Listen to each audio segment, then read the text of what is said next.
बिस्मिल्लाहिर्रहमानिर्रहीम। अस्सलाम वालेकुम। किचन विद पाक फौज में हम आपको खुश आमदीद कहते हैं। तो कैसे हैं आप सब? में आप सबकी दुआ से अल्लाह ताला के फजल करम से खैर खैरियत से हूँ। रेसिपी बनाने से पहले वही छोटी सी रिक्वेस्ट, चैनल पर नए हैं चैनल को सब्सक्राइब कर दें, रेसिपी को पूरा देखा करें, बनाया करें। रेसिपी अच्छी लगती है तो लाइक और शेयर कर दिया करें।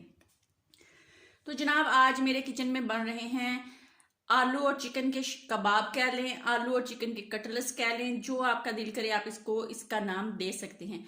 तो यहाँ पे मैंने आधा किलो चिकन लिया था, उसको मैंने बॉयल किया और इसके अंदर मैंने चॉपर के अंदर डाल के इसको बारीक पीस लिया। आधा किलो मेरे पास आलू थे, उनको भी बॉयल करके मैंने कूंडे में हाथ की मदद से पीस लिया। इसके अंदर मैंने प्याज इसलिए नहीं डाले कि प्याज डालने से उनका जायका जो है वो खत्म हो जाता है, मुझे थोड़ा चेंज होने लग जाता है, मुझे अच्छा नहीं लगता, मैं प्याज स्किप करती हूँ, नहीं डालती। यहाँ पे सब्ज धनिया है, सब्ज मिर्चें हैं, इनके मैंने बीज निकाल के डाले हैं क्योंकि बच्चों ने खाने होते हैं, बच्चों को लंच में देने होते हैं, इसलिए मिर्च जो है ना थोड़ा तेज हो जाती है।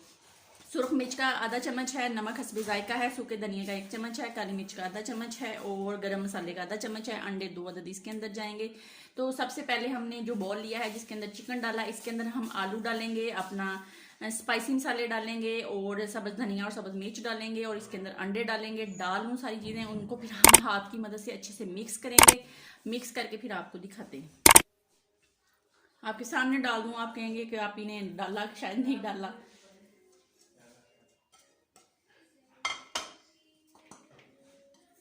अच्छी तरह साफ कर लिया करें प्लेटों को, कोई भी चीज़ ज़ाया ना करें।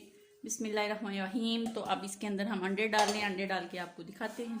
अब हाथ की मदद से इसको अच्छे से मिक्स कर लेते हैं और मिक्स करके फिर हम जनाब इसके गोल गोल छोटी छोटी प्यारी प्यारी सी टिक्कियाँ बनाएंगे और बना के उसको हम चाहे तो वैसे भी फ्राई कर लेंगे, नहीं तो अंडा लगा के आप इसको फ्राई कर लें।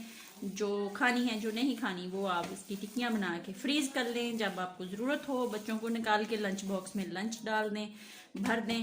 तो ये बहुत मज़े की लाजवाब शामी कबाब या कटलेट्स बनते हैं। तो अब मैंने इनको 15 मिनट के लिए रेस्ट देना है, तो मिलते हैं 15 मिनट के बाद। 15 मिनट हो गए हैं, अब मैं इसके कबाब बनाऊंगी। यहाँ पे दूसरी साइड पे मैं आपको दिखा दूँ, मैंने कुकिंग ऑयल रख दिया है तवे पे गर्म होने के लिए ही, साथ साथ हम बनाएंगे। और यहाँ पे अंडा इसके अंदर नमक डाल लिया, इसको फेंट लिया है और फ्राई करेंगे। देख लें जनाब, एक मैंने बना लिया है, इसी तरह मैं सारे बना लूँगी। बना के जितने मैंने फ्राई करने फ्राई करूँगी, बाकी फ्रीज़ कर लूँगी। साथ साथ मैं बनाती जा रही हूँ और थोड़े से मैंने बच्चों के लिए 3-4 फ्राई करने थे, वो फ्राई कर लूँ, फिर फ्राई करके डिश आउट करके आपको दिखाती हूँ। तो जनाब यहाँ पे हमारे शामी जो हैं वो फ्राई हो रहे हैं, तकरीबन हो चुके हैं। 1 मिनट के बाद इनको डिश आउट करेंगे। वहाँ पे जो मैंने बनाए हैं उनको मैं फ्रीज़ कर लूँगी। तो 1 मिनट के बाद मिलते हैं। मैं बहुत कम ऑयल डाल के शामी कबाब जो फ्राई करती हूँ, ज़्यादा ऑयल डालने से जो कबाब हैं वो ख़राब हो जाते हैं। कोशिश किया करें बस तवे के ऊपर थोड़ा सा ऑयल डालें और शामियों को फ्राई कर लें।